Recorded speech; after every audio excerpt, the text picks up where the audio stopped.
Praise the lord.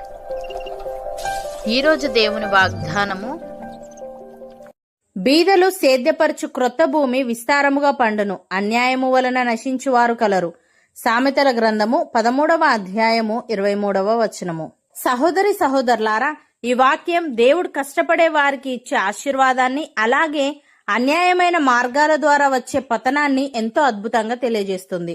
ఈ వచనంలో దేవుడు వ్యవసాయాన్ని ఉదాహరణగా తీసుకొని ఒక మనిషి జీవితంలో శ్రమకు ఉండే విలువను మరియు వివేకం లేని అన్యాయపు నిర్ణయాల వల్ల వచ్చే నష్టాన్ని స్పష్టం చేస్తున్నాడు.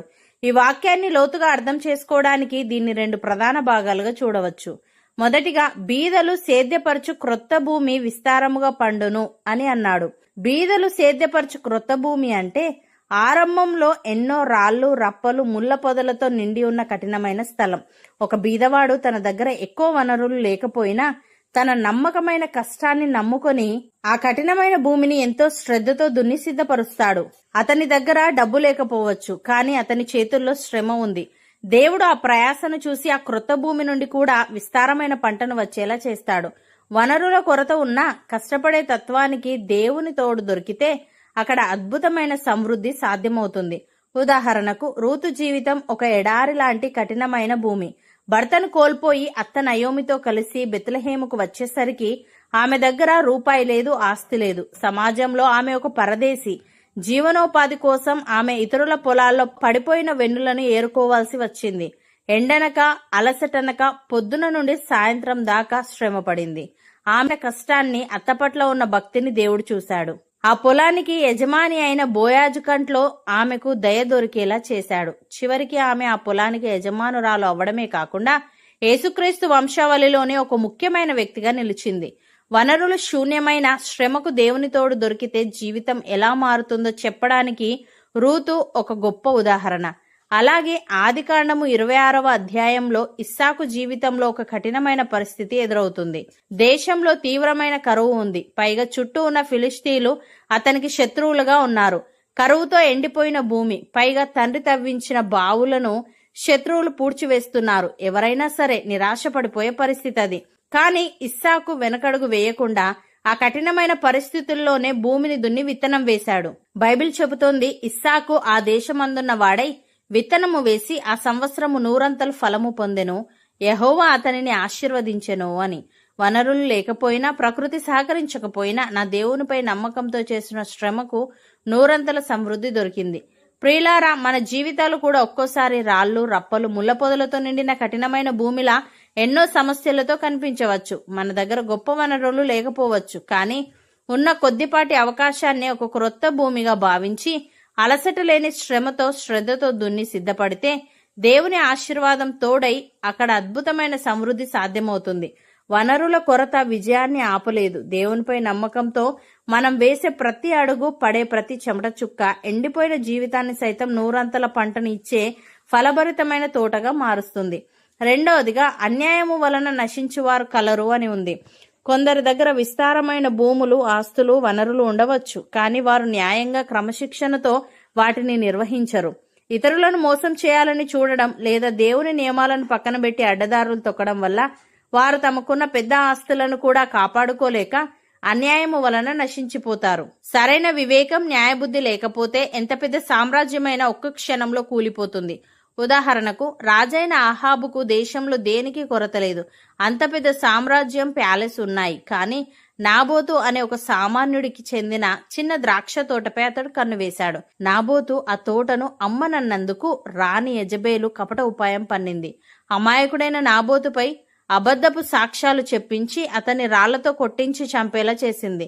ఆ తర్వాత ఆ తోటను అన్యాయంగా లాక్కున్నారు. ఆ అన్యాయాన్ని దేవుడు సహించలేదు. ఏ స్థలంలోనైతే నాబోతు రక్తాన్ని కుక్కలు నాకాయో అదే స్థలంలో ఆహాబు రక్తాన్ని కూడా కుక్కలు నాకాయి. యెజబేలు కూడా ఘోరమైన మరణాన్ని పొందింది. వారి రాజవంశం మొత్తం ఒక్క తరంలోనే నిర్మూలమైపోయింది. ఎంత పెద్ద సామ్రాజ్యం ఉన్నా అన్యాయం వల్ల అది ఎలా కూలిపోతుందో చెప్పడానికి ఇది ఒక పెద్ద ఉదాహరణ. అలాగే ఆదిమ సంఘంలో విశ్వాసులంతా తమ ఆస్తులను అమ్మి అపోస్తలుల పాదాల యొద్ద పెట్టేవారు. అననీయ, సప్పీరా దంపతులు కూడా తమ భూమిని అమ్మారు. భూమి అమ్మగా వచ్చిన డబ్బులో కొంత దాచుకొని మిగిలినది తెచ్చి ఇదే మొత్తం ధర అంటూ అపోస్తలులను పరిశుద్ధాత్మను మోసం చేయాలని చూశారు. ఆస్తి వారిదే, అబద్ధం చెప్పాల్సిన అవసరం లేదు.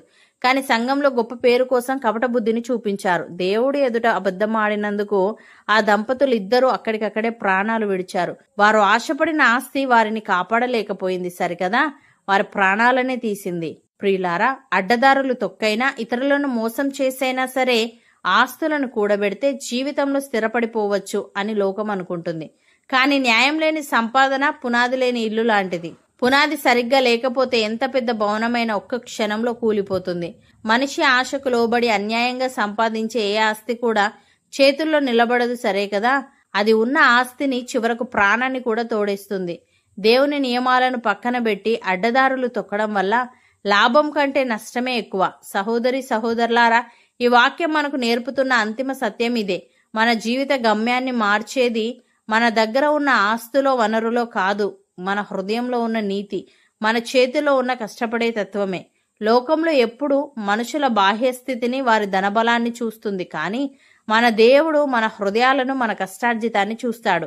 రాళ్ళు రప్పలతో కూడిన మన కఠినమైన జీవితాలను సైతం నూరంతల పంటను ఇచ్చే తోటగా మార్చడం ఆయనకు సాధ్యమే.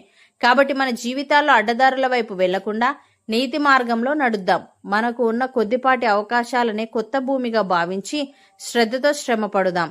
దేవుని ఆశీర్వాదం మనకు తోడై మన ప్రయాసను విస్తారమైన ఆత్మీయ శారీరక సమృద్ధిగా మార్చునుగాక. అవును అన్నవారు నాతో పాటు ప్రార్థనలో ఏకీభవించండి.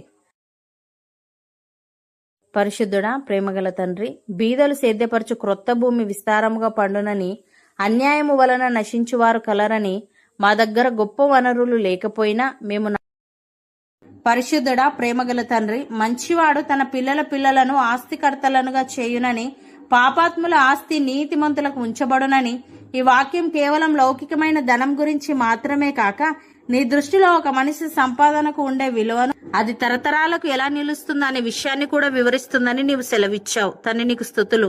దేవ, మా వ్యక్తిగత జీవితంలోను, మా కుటుంబంలోను, మా వృత్తిపరమైన బాధ్యతలలోను ఎల్లప్పుడూ లోక సంబంధమైన స్వార్థంతో జీవించకుండా మా తర్వాతి తరాలకు ఆత్మీయ ఆస్తిని అందించే మంచివారిగా మేముండుటకు సహాయము దయచేయమని, నీ భయం లేకుండా ఇతరులను మోసం చేస్తూ అక్రమ మార్గాల్లో అంతస్తులు కట్టి చివరకు నీ తీర్పు ద్వారా సర్వస్వాన్ని కోల్పోయిన నాబాలు వలె గాని, నీ ప్రజలను దోచుకొని నిర్మూలమైపోయిన మిద్యానీయుల వలె గాని ఏ విధమైన పాపపు గర్వము మా దరి చేరకుండా, లోకపు అడ్డుదారులు, తాత్కాలిక లాభాలు మమ్మల్ని ఆకర్షించకుండా, నీ యందు భయభక్తులు కలిగి ఉండడమే మా జీవితాలకు నిజమైన పెట్టుబడి అని గ్రహించే జ్ఞానాన్ని మేము కలిగి ఉండుటకు కృపచూపమని ఈ వాగ్దానాన్ని విశ్వసిస్తూ ప్రార్థనలో ఏకీభవిస్తున్న ప్రతి ఒక్కరి హృదయంలో నీ దైవిక ఆర్థిక సూత్రాల పట్ల నమ్మకాన్ని స్థిరపరిచి, అబ్రహాము వలె, లోయి వలె వారిని ఆత్మీయ ఆస్తిని కూడబెట్టే మంచి వారిగా నిలిపి, వారి ఇల్లు, వారి వృత్తి నీ పరలోకపు ఐశ్వర్యంతో తరతరాల వరకు నిలిచే దైవిక ఆశీర్వాదంతో నింపబడినట్లు చేయమని యేసుక్రీస్తు నామమున ప్రార్థిస్తున్నాము తండ్రి. ఆమెన్.